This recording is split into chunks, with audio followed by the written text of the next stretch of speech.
Hello, Manuel Del Rey here, back again, and today I'd like to talk to you a little bit about some potential January transfer targets for Arsenal Football Club, located out of London, England. Probably the best team in England. Just kidding. But they are my favorite. So, if we look at their formation that they like to play, they do like to play a 4-3-3 with a center forward up front, usually a target forward, occupied by Olivier Giroud when he's not slightly touching QPR defenders and getting himself suspended. Out on the right, we have the likes of Oxlade-Chamberlain, sometimes Santi Cazorla when everyone is healthy. Theo Walcott when he comes back, Alexis Sanchez, Danny Welbeck. They occupied these here. Other center forward options have been known to throw in the likes of Alexis Sanchez, as well as Danny Welbeck playing up front as well. Attacking midfield is occupied usually by Mesut Ozil. We also have Santi Cazorla, the ageless wizard of Thomas Rosicky, and occasionally Alexis Sanchez as well, since he is just an all-around beast. And then we have these two defensive midfield role positions right here. Now these two are occupied usually by the likes of Jack Wilshere, Aaron Ramsey, Flamini, and Mikel Arteta, although injuries seem to plague Arsenal like no other. At the right back position here, Sanya left us last year, and we've been able to replace him with Debuchy from Newcastle and a promising defender by the name of Callum Chambers. We still have a strong center back partnership between Mertesacker and Koscielny, although Nacho Monreal and Callum Chambers have been able to fill in there if we need. Monreal on the left back, although our preferred left back is Kieran Gibbs, as he's able to fly forward and contribute to our attack. And then we have Schnezzy holding down the goalkeeping position, although we do have some adequate backups to throw in if we need to. So Arsenal's biggest problem, and you can pretty much hear it from everyone and their mom, is the defensive mid position. Ramsey and Jack Wilshere are more attack-minded players. Flamini is not the answer. He's a decent substitute at best.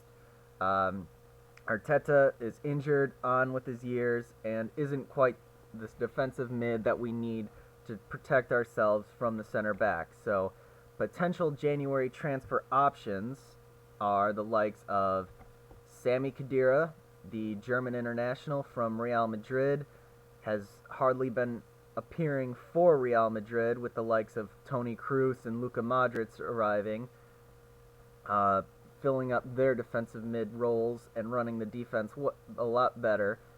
Khedira is more of a defensive-minded defensive midfield, and that is something that Arsenal need, as we have plenty of midfielders who can move the ball around, keep it, and create attack. So he would be the obvious choice for us. Marketed around 26.4 million British pounds, although his contract is expiring at the end of the season. He's 27, so still has a few good years to give.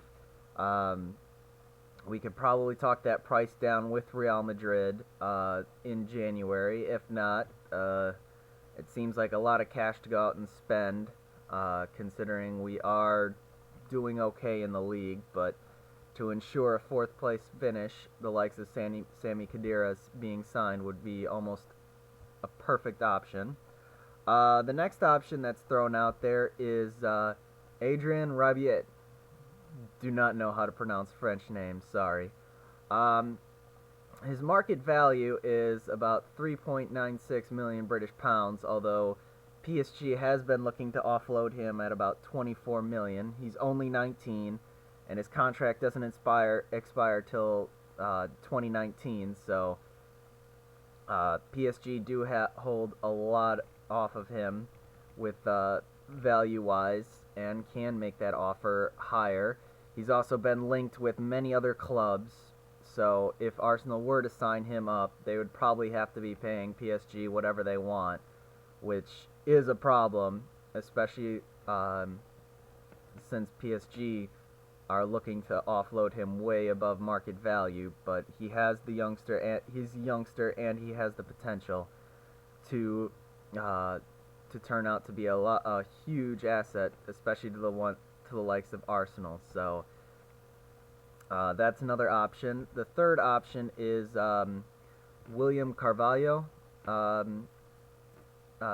Sporting's been offering him around to clubs around 30 million, maybe more, but the transfer market value has him at 17.6 million British pounds. He's only 22. His contract expires in 2018, but he has been performing well for Sporting Lisbon and did well in the World Cup in Portugal's final game against Ghana, in which they got the win, but did not advance.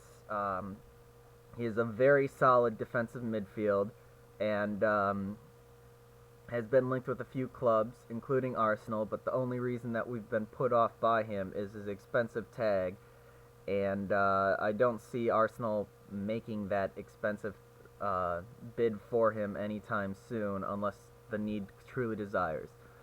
And now my final option for the defensive mid role, should we need one in January, is an unlikely option, but it has been put out there by the fact that he hasn't signed any new contracts recently and doesn't like the way Barcelona have been going about their transfer business and their play style, and that is Sergio Busquets. Now, it is an insane high market value of 35.2 million British pounds. He is 26, and he still can run out his contract till 2018, which is a long time from now. But he does bring quite a bit of experience, both moving the ball with the Barcelona team and shielding the defense. I personally think Barcelona's defense is a lot worse than people think, but he does anchor that down and hold that in front. And the likes of him at Arsenal would drastically improve us, as it would shut down a lot of our defensive problems while still being able to keep that that ability to keep the ball in the defensive mid role. So possibly an option. He would definitely be worth spending a lot of money to go get, as he's the best option of the four, in my opinion. But the likelihood of him leaving or Arsenal signing him is very unlikely. So the other three are more likely options at the moment, but we'll see. So I'll leave a link to where I found all the information for the transfer value in the description below. Let me know your thoughts and what other team I should be reviewing. So thanks for watching. I'll see you guys later.